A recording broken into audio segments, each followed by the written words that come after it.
அனைவருக்கும் காலை வணக்கம். அனைத்து தமிழ் உள்ளவங்களுக்கும் இன்னொரு விஷயம் தமிழக அரசியலில் பரபரப்பாக நடந்துகிட்ருக்கு.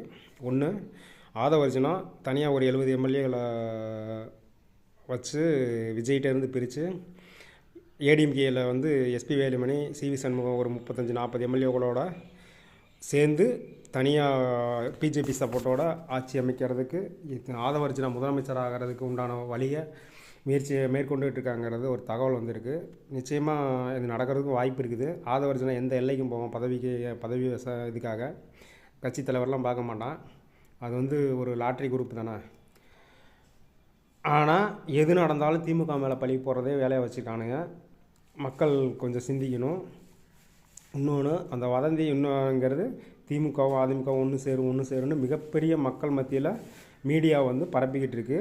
இது தவறான தகவல் எப்போவுமே கிடையாது.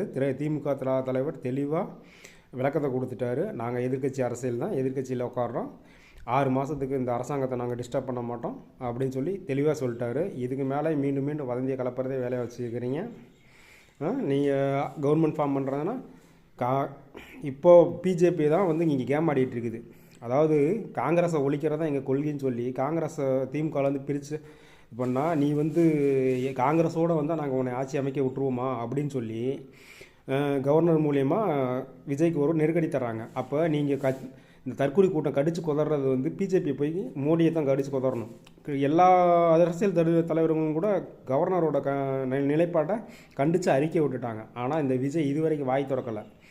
ஒரு பயந்தாங்கொல்லி தொடநடுங்கி இவனை சினிமாவில் ஹீரோவாக காட்டி இது பண்ணதுனால நீங்கள் ஹீரோவாக ஏற்றுக்கிட்டீங்க. ஹீரோங்கிறது நிஜத்தில் இருக்கணும். இவன் தொடநடுங்கி இருந்தாலும் வந்துட்டார், வாழ்த்துக்கள். ஆனால்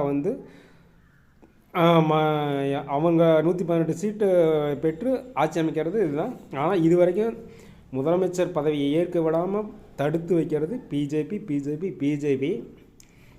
இதில் உள்ள அரசியல் நடக்குது. இதுக்கு தடுத்து வச்சிருக்கிறது ஆதவர்ஜுனாங்கிற ஒரு கருப்பு ஆடு தாவைக்காவில் இருக்குது. அதையும் நீங்கள் புரிஞ்சுக்கணும். தற்கொலை கூட்டங்களா இது தெரிஞ்சுங்கடா. எப்போவுமே தற்கொலையாகவே இருக்காதீங்க. இது திமுகவுக்கு அடித்து கொதற வேலையை வச்சுக்கிட்டு இருக்காதீங்க. உள்ளே என்ன நடக்குதுன்னு தெரிஞ்சுக்குங்க. சரியா? நல்லா புரிஞ்சுக்கணும். திமுகவுக்கும் இதுக்கும் எந்த விதத்துலையும் சம்மந்தம் இல்லை. நன்றி, வணக்கம்.